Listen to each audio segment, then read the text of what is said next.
पिछले 24 घंटे से पूरे देश में सरकार की खूब आलोचना हो रही है और इसकी वजह है ईपीएफ यानी पर मोहर लग सकती है। न्यूनतम पेंशन की राशि दोगुनी करने से सरकार पर करीब 3 से 4 हजार करोड़ रुपए का बोझ पड़ेगा।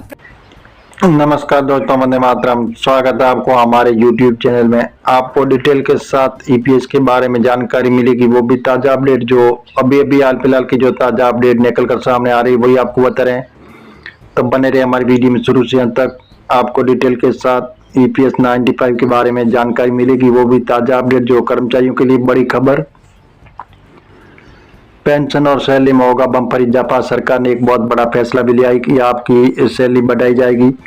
केंद्र सरकार कर्मचारियों को पेंशन को लेकर बड़ा प्लान बनाया जा रहा है, जिसके बाद सभी कर्मचारियों की पेंशन में बम्पर इजाफा होगा। कर्मचारी भविष्य निधि संगठन ईपीएफओ के तहत इस समय कर्मचारियों की मिनिमम सैलरी को बढ़ाने की भी बात कर रही है और सरकार जल्दी कर्मचारियों के लिए बड़ा फैसला लेने वाली है। जी हाँ दोस्तों, जैसे 21,000 रुपये होगी आपकी सैलरी।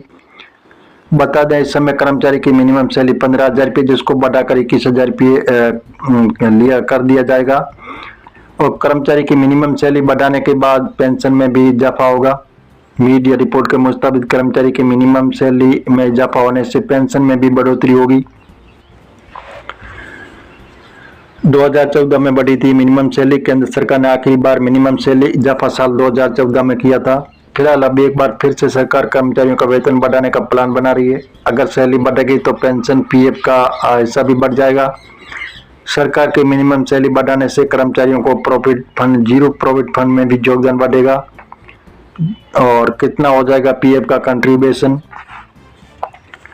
इस समय पर कर्मचारियों के मिनिमम सैलरी का कैलकुलेट 15,000 रुपये पर की जाती है, जिसकी वजह से ईपीएस खाते में 1250 रुपया योगदान हो पाता है। अगर सरकार वेतन सीमा को बढ़ा देती है तो कंट्रीब्यूशन भी बढ़ जाएगा। सैलरी बढ़ने के बाद मंथली कंट्रीब्यूशन 1750 रुपये 21,000 रुपये का 8.33% हो जाएगा।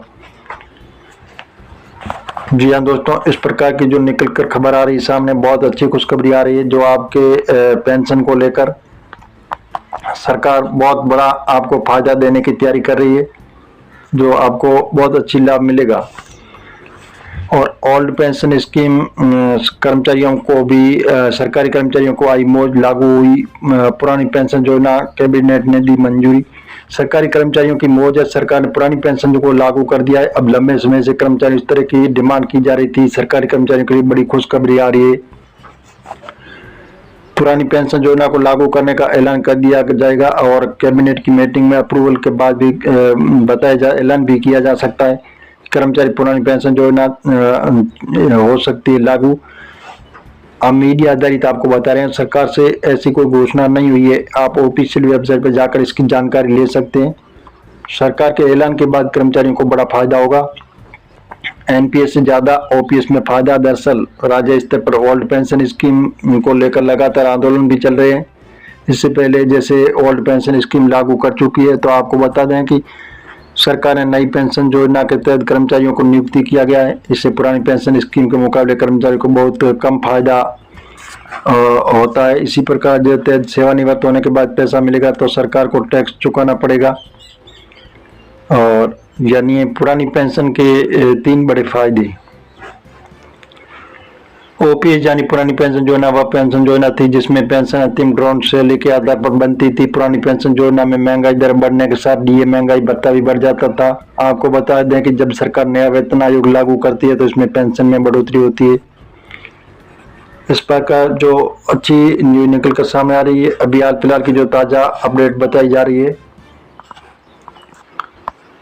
तो बने रहे हमारी वीडियो में शुरू से अंत तक। आपको डिटेल के साथ इसकी जानकारी मिलेगी, वो भी ताज़ा अपडेट जो अभी हाल फिलहाल की जो ताज़ा अपडेट निकल कर सामने आ रही है।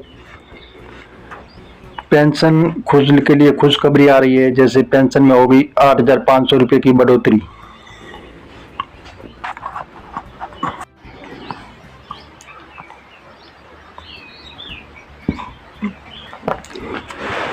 देश के प्राइवेट सेक्टर में काम करने वाले लाखों कर्मचारियों के लिए अच्छी खबर है कि सुप्रीम कोर्ट के फैसले से कर्मचारियों को पेंशन में कम से कम 8,500 रुपये की बढ़त की जा सकती है। जाने सुप्रीम कोर्ट के इस फैसले से केंद्रीय कर्मचारी के वेतन में कितने रुपए का इजाफा होगा। ईपीएस की रकम में होगी इतनी बढ़त। अगर किसी भी कर्मचारी का मूल वेतन 50,000 रुपये, अगर वो 50,000 रुपये पर अपनी पेंशन की गणना करना चाहता है तो वो ऐसा नहीं कर सकता है। इसका कारण यह है कि वो ईपीएफ में 15,000 रुपये की सीमा है। वेतन सीमा समाप्त करने पर बढ़ेगी पेंशन। इस मामले को लेकर सुप्रीम कोर्ट में सुनवाई भी चल रही है। अगर सुप्रीम कोर्ट वेतन सीमा को समाप्त करता है तो पीएफ की गणना भी उच्चतम स्तर पर की जाएगी और कर्मचारियों की बेसिक सैलरी 15,000 रुपये से ज्यादा पीएफ का पैसा उच्चतम स्तर पर काटा जाएगा। सुप्रीम कोर्ट के फैसले से कर्मचारियों को कई गुना ज्यादा पेंशन का लाभ मिलेगा।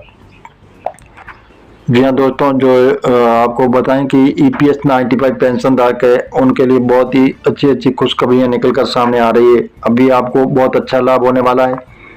जो बताया जा रहा है कि जैसे ईपीएस 95 पेंशन धारक है उनके लिए बहुत ही अच्छी खुशखबरी आ रही है। जी हाँ दोस्तों, जो बड़ी खुशखबरी सैलरी से समझिए कब बनेंगे आप ज़्यादा पैसे वाले, तो प्राइवेट सेक्टर में काम करने वाले लोगों के लिए बड़ी खबर आ रही है। EPF account employee, EPF account में एम्प्लॉयर दोनों का बेसिक और महंगाई भत्ता बढ़ने की बात की जा रही है।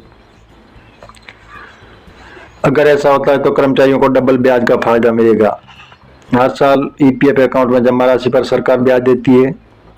उम्मीदवारों को मिलता है इतना फायदा। ईपीएस कैलकुलेशन सरकार वर्तमान में 8.15% का ब्याज दे रही है। तो अगर आप 5% का ब्याज दे रही है तो अगर आप इस राशि को रिटायरमेंट तक बाहर नहीं निकालते तो आपको बड़ा फायदा मिल सकता है। इसके साथ कंपाउंडिंग ब्याज के चलते 58 साल की उम्र तक उम्मीदवार को करोड़पति बन सकते हैं। PPF account employee, PPF account employer 22 को बेसिक और महंगाई भत्ता डीए मिलाकर 24% हिस्सा डिपॉजिट होता है।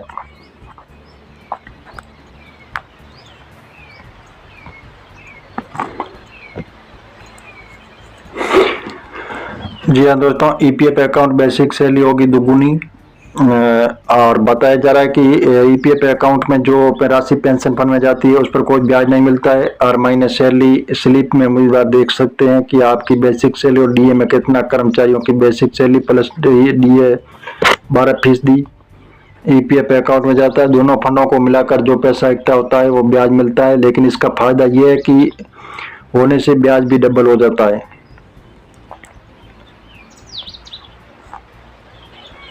आपको बता दें कि ईपीएफ अकाउंट में हर महीने पैसे जमा ब्याज पर कैलकुलेट होता है। इस पैसे को साल में 1200 गुना कर दिया जाता है।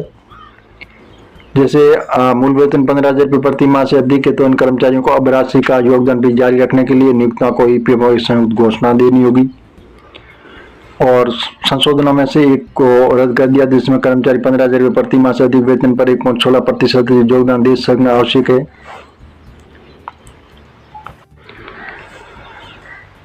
हम मीडिया आधारित आपको बता रहे हैं, सरकार से ऐसी कोई घोषणा नहीं हुई। आप ऑफिशियल वेबसाइट पर जाकर इसकी जानकारी ले सकते हैं। इस वीडियो में इतना ही, और मिलेंगे नई वीडियो के साथ। नए और पहली बात तो चैनल को सब्सक्राइब कर लीजिए ताकि इसी प्रकार की नई जानकारी रोजाना आपको मिलती रहेगी। मीडिया आधारित रिपोर्ट है, आप ऑफिशियल वेबसाइट पर जानकारी ले सकते हैं।